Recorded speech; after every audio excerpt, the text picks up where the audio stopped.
नमस्कार साथियों, एक बार पुनः आपका स्वागत है हमारे यूट्यूब मंच पर। जैसा कि आपको आपको जानकारी है कि इस यूट्यूब मंच पर ओशो, बुद्ध, भारत के महान पुरुषों की वो कहानी, वो प्रवचन आपके सामने प्रस्तुत किए जाते हैं, जिनसे मानवता का कल्याण हुआ है, जिनको मानवता से मतलब है। चलिए आज फिर शुरू करते हैं एक ऐसी कहानी जिसको सुनकर के आप जीवन में आनंदित होंगे, और यदि अच्छी हो तो इसको शेयर करें, सब्सक्राइब करें चैनल को, अन्य लोगों को भेजें, आपको लगता है जिनके काम की ये बात है। तो ओशो, महान दार्शनिक, सदी के महान दार्शनिक ओशो का प्रवचन चल रहा था, और एक अचानक बीच में एक शिष्य खड़ा होता है और पूछता है, उसका प्रश्न होता है, समय क्या है, वक्त क्या है, आज क्या है, कल क्या है। ओशो ने उसकी चेहरा की गंभीरता को देखकर कहा कि ये बताइए, इसका कुछ उपयोग करोगे या सिर्फ मेरे ज्ञान की परीक्षा लेने के लिए आपने प्रश्न पूछा है? क्योंकि इतना अनमोल प्रश्न मैं यूं ही बहाना नहीं चाहता हूँ। मैं समझता हूँ कि इसको जान करके, इसको सीख करके और इसको समझ करके आप अपने जीवन को धन्य बनाएं, अन्य लोगों तक आप पहुँचाएं इसको, ताकि दुनिया का सबसे महत्वपूर्ण प्रश्न आपने पूछा है। कुछ शिष्यों ने तुरंत ही आपत्ति की कि महाराज, दुनिया का सबसे महत्वपूर्ण प्रश्न तो ईश्वर और आत्मा है। ओशो ने कहा, बस मैं अपने को नाकामयाब मानता हूँ कि आप हमारे पास आते हो, फिर भी आप अभी तक उन प्रश्नों में उलझे हैं जिनका कोई सीधा उत्तर ही नहीं है। सबसे पहले हमारा प्रयास होना चाहिए, हम उन प्रश्नों को हल करें जो हमारे जीवन से जुड़े हैं, जो हमारी ज़िंदगी से जुड़े हैं, जिनके कारण हम अच्छे या बुरे बनते हैं। प्रश्नकर्ता ने फिर पूर्ण श्रद्धा, विश्वास और आस्था के साथ पूछा, महाराज फिर आप बताइए कि समय क्या है, कल क्या है, आज क्या है। उसको कहते हैं, इसको समझने के लिए आपको ये जानना पड़ेगा कि आखिर आप समय का सदुपयोग करते हैं, कैसे सदुपयोग करते हैं।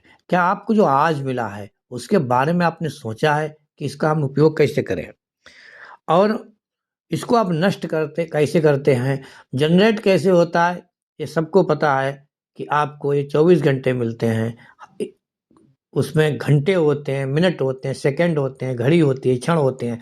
ये सब जानते हैं, सबको पता है कि एक दिन में उसको ये 24 घंटे मिले हैं, ये 24 घंटे समान हैं। यहाँ ना अमीरी है, ना गरीबी है, ना पढ़ा लिखा है, ना अनपढ़ है, ना स्वस्थ है, ना बीमार है, ना पशु है, ना पक्षी है, ना जानवर है, कुछ भी नहीं है। सबके लिए ये बंटवारा है, समान रूप से हुआ है। सबके लिए जो यहाँ पर रहते हैं, पृथ्वी पर रहने वाले हर प्राणी को बराबर समय मिला है, और उस समय की इकाई है 24 घंटे। अब आप सोचिए, जनरेट होना हमने बता दिया आपको, सबके लिए, सभी जानते भी हैं, लेकिन अब सवाल उठता है कि आप इसको खर्च कैसे करते हैं। उसको कहते हैं कि सबसे बड़ी भूल आप पर तब शुरू होती है जब आप अपने समय को सही से उपयोग नहीं करते हैं। अब एक व्यक्ति की दिनचर्या देख लीजिए, आप सारे समय को, सारे इतिहास को, सारी कहानी, सारा अंकगणित और विज्ञान सब समझ में आ जाएगा कि आखिर एक व्यक्ति अपने समय को किस प्रकार से व्यतीत करता है। अब एक दिन पर नज़र डाली गई तो उसमें ये जो आंकड़े निकले हैं, जो निष्कर्ष निकले हैं, बड़े चौंकाने वाले हैं। मैं चाहता हूं कि आप लोग धैर्य से इसको सुने और इसका लाभ उठाएं। उसको कहते हैं कि आपको 24 घंटे मिले। वैज्ञानिक कहते हैं कि हर व्यक्ति को 8 घंटे की नींद लेनी चाहिए। स्वस्थ रहने के लिए 8 घंटे जरूरी है। अब 8 घंटे आपके सोने में चले गए, 4 घंटे में आप अपने रोजमर्रा के काम करते हैं, नहाना धोना, कपड़े, भोजन, ये तमाम चीज़ें हैं जो 4 घंटे में। फिर उसके बाद में 8 घंटे हर व्यक्ति को रोजी रोटी कमाने में निकल जाते हैं। कोई नौकरी करता है, घर से दफ्तर, दफ्तर से घर। कोई नौकरी करता है तो उसका यही शेड्यूल है, कोई मजदूरी करता है, कोई शोध करता है, कोई वैज्ञानिक है। यहाँ पर लेखकों और सन्यासियों की मैं बात इसलिए नहीं करता हूँ कि उनका कोई शेड्यूल ही नहीं होता है। अगर बात की जाए एक आम आदमी की, जिसमें 99% लोग आते हैं, उनका एक शेड्यूल है। सारे लोग अपनी जीविका चलाने के लिए अपने 8 घंटे रोज अपने प्रोफेशन को देते हैं, अपने जीवन को देते हैं। अब घंटे 20 हो गए आपके, 12 घंटा उधर चले गए, 8 घंटा ड्यूटी के, 8 घंटे सोने के, 4 घंटे दिनचर्या के। अब आपके 20 घंटे पूरे हुए, घंटे बचते हैं 4। उन 4 घंटों में आप अखबार पढ़ते हैं, टीवी देखते हैं, मोबाइल चलाते हैं, कहीं घूमने जाते हैं, कहीं पिकनिक करते हैं, सिनेमा देखते हैं, दोस्तों घर जाते हैं, शादी marriage party, T party, kitty party, पता नहीं दुनिया की क्या-क्या पार्टियाँ वो सारे आप जॉइन करते हैं और आपके 24 के 24 घंटे खर्च हो जाते हैं। अब आप खुद से प्रश्न करें कि आप अपने लिए कितने मिनट जिए? यदि आप अपने लिए 1 मिनट भी नहीं जिए, आपने कोई भी समय नहीं निकाला, फिर आपका जीवन सिर्फ़ एक गिनती भर है। इसमें आँकड़ों का केवल खेल है कि आप पालने से लेके कब्र तक अपने लिए एक भी दिन नहीं जिए, इसलिए आप समय को नष्ट कर रहे हैं, समय आपका जीवन नष्ट कर रहा है। अब दिनचर्या के बाद में ओशो कहते हैं, फिर जबकि आपको पता है कि आपका जीवन है क्या? इस जीवन को समझने के लिए एक छोटा-सा फ़ॉर्मूला है कि आपका टेम्परेचर कितना रहता है। आपका टेम्परेचर 98 डिग्री रहता है। सोच के देखिए, अगर ये 95 हो जाता है, तब आपकी साँसें रुक जाती हैं। अगर ये 110 हो जाता है, तब आपकी साँसें रुक जाती हैं। यानी आपका जीवन जिसे आप बहुत समृद्ध समझते हैं, बहुत बलवान समझते हैं, इसकी कुल कीमत हुई 12 डिग्री सेल्सियस। अर्थात आप कितना झेल सकते हैं, आपकी ज़िंदगी की कीमत, आपके शरीर की कीमत सिर्फ़ 12 डिग्री सेल्सियस है। आगे जाइए, ये शरीर इतना नाज़ुक है, इतना बेकार है कि आप इसके बारे में कुछ सोच नहीं सकते हैं। यानी आपकी कुल शक्ति जो है वो 12 डिग्री सेल्सियस है। दूसरी बात, फिर आपका जीवन और कैसे कमज़ोर होता है। आपने सुना है गामा पहलवान बड़े-बड़े पहलवानों से लड़ता था। पटक देता होगा पहलवानों को, पछाड़ देता होगा पहलवानों को, लेकिन गामा की मौत कैसे हुई, ये सोचने लायक बात है। गामा की मौत क्षय रोग से हुई, उस कीटाणु से हुई जो बहुत छोटा है, जो नंगी आँखों से दिखाई भी नहीं पड़ता है।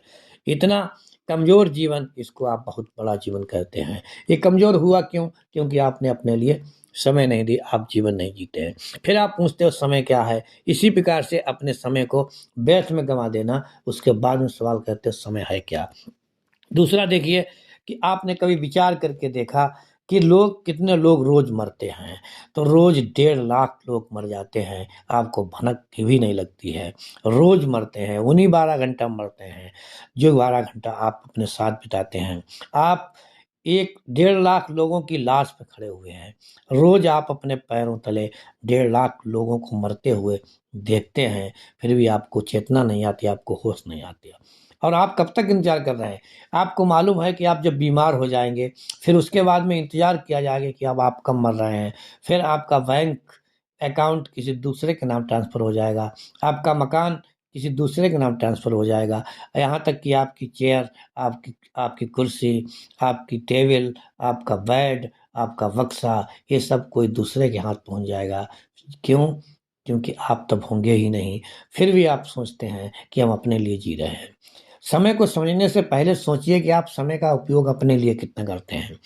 उसके बाद में कहानी रुकती नहीं है। फिर आप देखते हैं कि तुम्हारा जीवन है कितना आखिर। अगर जीवन को हम 100 साल भी मान लें, तो फिर कितने दिन में तुम्हें होश आता है? कितने दिन के बाद तुम रोज़गार करते हो? कितने दिन तुम दौड़ते हुए चल सकते हो? कितने दिन तुम चीखते हुए बोल सकते हो? बहुत कम अवधि है। समय के बहाव में आपकी अवधि बहुत कम है। इसके बावजूद आप पूछते हो समय क्या होता है? जो व्यक्ति 1 मिनट भी समय का सदुपयोग नहीं जानता है, वही समय को जानने की जिद किया है, कितनी विडंबना की बात है। इसके बाद देखिए आप, फिर जीवन को आप सोचना चाहते हैं कि जीवन है क्या? समय क्या है?